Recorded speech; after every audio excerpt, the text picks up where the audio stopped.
Well, sir, the evening meal has been over only a little while as our scene opens now. And here in the living room of the small house halfway up in the next block, we find Mr. and Mrs. Victor Gook. Vic is established at the library table, competing with himself in a brisk game of solitaire. His wife sits nearby, ostensibly glancing through the newspaper. Actually, however, she's reading what's scribbled on a piece of scrap paper she just happened to spy beside her on the arm of the Davenport. And of a sudden, she says in expostulating tones, No, Vic. Beg pardon? You're not going to send Christmas presents to all these fellas. All what fellas? On this scrap of paper. That is a private scrap of paper. Well, it's laying here on the arm of the Davenport, pretty public. I meant to throw it in the garbage bucket and forgot. No, but goodness. Gus Fuss, L. Wiley Fapp, U.F. Beakley, T.W. Weatherwax, Howard S. Some of those guys I'm going to send Christmas cards to. No, I'm reading the list marked gifts. You got one list marked cards and one list marked gifts. This is the one marked gifts. I feel that I'm quite capable of deciding to whom I wish to send Christmas presents. In fact, we have the same rotten old argument every year. I know we do, and it's the most distressing thing. I had intended to handle my own Christmas giving this time and make no mention of the matter around home here. However, I slipped up. Before supper, I jotted down a bunch of names on that piece of scrap paper there and carelessly allowed it to come under your eye. Who's Gus Fuss? A warm friend and a good scout. Never heard of him. He's with the Consolidated Kitchenware Company, Plant 17, Dubuque, Iowa. Oh. I believe I pointed you out his picture on the cover of the last Kitchenware Dealers Quarterly. Shirt sleeves? What?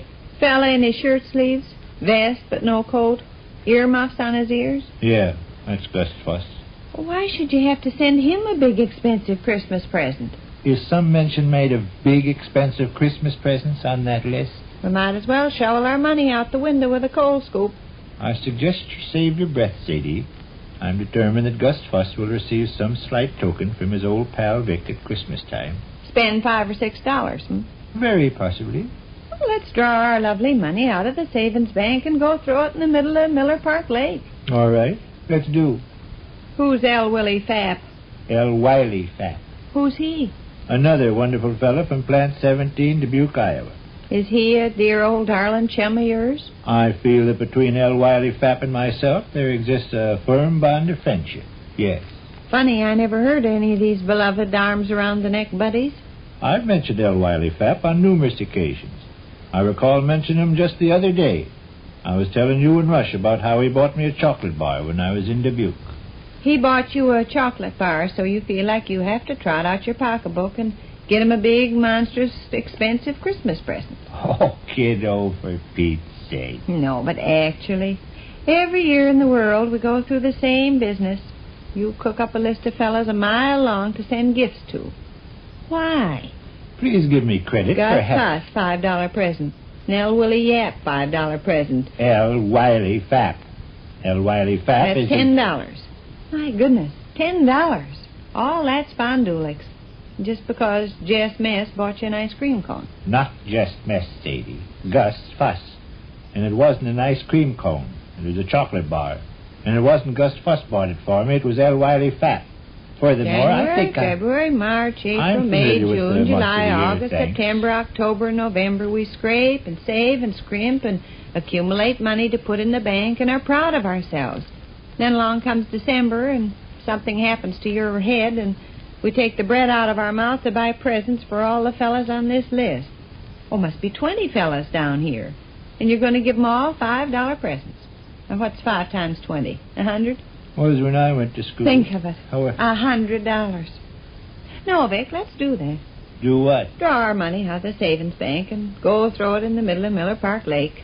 I presume you have friends you intend to remember at Christmas time? Just a teeny tiny rotten few. Robert and Laura Steen Price, Chuck and Dottie Brainfeeble, Bess and Walter, Fred and Ruthie, Mr. and Miss Donahue, Uncle Fletcher and Miss Harris, you and Rush. That's about my list. Well, you're a housewife. I'm a businessman. Naturally, a businessman has many more obligations in the matter fiddly whittle. Who's this U.F. Beakley? U.F. Beakley happens to be the exalted Big Dipper of the Purple Prairie Popinjay chapter of the Sacred Stars of the Milky Way in Moline, Illinois. A wild stranger.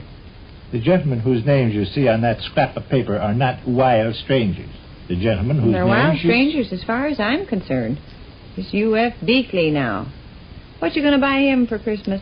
A gold watch and chain. No. So U.F. Beakley gets a gold watch and chain. Gus Fuss gets a leather easy chair. No. L. Wiley Fat gets a 16-cylinder automobile. T.W. Weatherwax gets a set of office furniture. Howard S. Montgomery gets a ruby ring. Idelson Box gets a yacht. And Sam Shout gets a solid platinum coat hanger. Ha, ha, ha. Percy X. Snoot gets an emerald necktie clasp, for which I propose laying out $15,000 hard cash. Very funny. Ha, ha, ha. Well, it's very funny, ha, ha, ha, this dimwit talk. I'm not going to buy all those guys $5 presents. You ought to know that. How much are you going to spend? Well, I can't tell. Haven't thought about it. 50 cents, maybe. 75. $1.25. What kind of a gift can you get for 50 cents? I don't know, say. No, but what kind can you? I don't know. There's 20 names on this list. Are there? I counted them. Suppose you bought 20 50-cent presents. What would that add up to? $10. Well, we're not the kind of people, Vic, where $10 is grow on trees out in our front yards, you know. We got to squeeze our $10 is till the Eagle House. Can't you cut down on some of these names? Sure. You can? Sure. You're just saying that. No. You're just saying that so I'll quit talking. No, you cut down the list yourself. Scratch out anybody you choose. Scratch out Gus Fuss. Scratch out L. Wiley Fat. Scratch out Percy X. Snoot. Here's my pencil. You'll just make out another list. Oh. Won't you? Please say. Of course, you're doing your best to make me out stingy and mean. You know I'm not, though. You know, I'm only trying to... Telephone's ringing. Telephone's ringing. All right, get it. Gus Fuss, L. Wiley Sapp, U.S. Beakley, T.W. Weatherwax, Howard S. Montgomery, Idelson Box, Sam Shout. Hello? Why, no, he's not. Down to YMCA, I believe. Well, I suppose, watching a fat man play handball. Who is it? Oh, hello, Rooster. How are you? Fine, thanks. Yeah, I think you'll find him there. Okay, Rooster. Rooster Davis, by George. No, but what can you get for 50 cents? Derby hat. Seriously. I don't know. Can't get any very substantial Christmas gift for that little bit. I'm just going to buy these fellas trifles, say. You expect to receive Christmas presents from them? Sure. I don't remember you getting any 20 gifts from your business friends last year. Or any year. I got quite a few. What did Russ Bus send you? Gus Fuss? Yeah. Sent me a necktie. Where is it? In Cody, Wyoming, under heavy guard. I don't remember any necktie. Oh, say. No, but I don't. Gus Fuss, give me a necktie. Gus Fuss, give me a necktie. Gus Fuss, give me a necktie. Gus Fuss, give me a necktie. Funny, you can't tell me which one. Gus Fuss, give me a necktie. What did Bill Willie Phipps send you? L. Wiley Fat? Yeah. Send me a necktie. I don't recall you receiving any bushel baskets full of neckties last Christmas. L. Wiley Fat sent me a necktie. U.F. Beakley send you a necktie also? Yes. What color was it? Green? Yes. T.W. Weatherwax send you a necktie? Yes. T.W. Weatherwax sent me a necktie.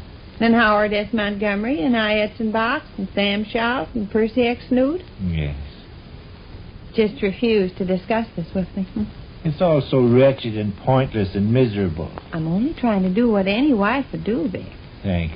If I see places where your lovely salary can be economized on a little, naturally I do my best to track them down.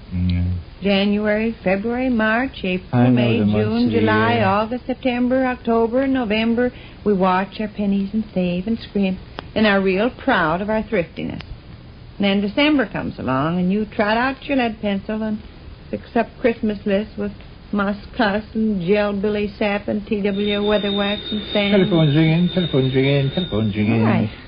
I bet it's good old Vernon Peggers, or good old Roy Snow, or good old Smelly Clark. Yeah. Maybe it's good old Leland Richards. Could be good old Fred and Ruthie. Hello? Oh, yes, it is. Fred and Ruthie? Yeah. How are you, Dr. Sleech? Oh, just sitting around with our shoelaces in our eyelets.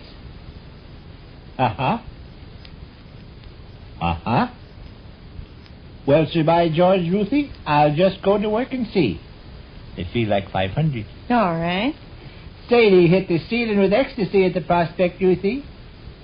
Fine. Fine. Fine.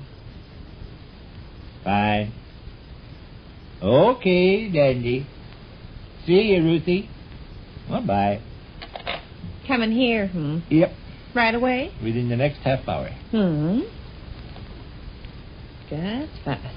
L. Willie Fapp, U.S. Beakley, T.W. Weatherwax, Howard S. Montgomery. Please, Sadie. I. Edson Box, Sam Shout. Please. Percy X. Snoot. Sadie. What?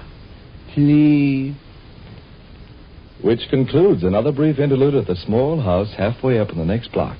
But don't forget to come along when we visit Vic and Sade the next time. This is Ed Hurley speaking.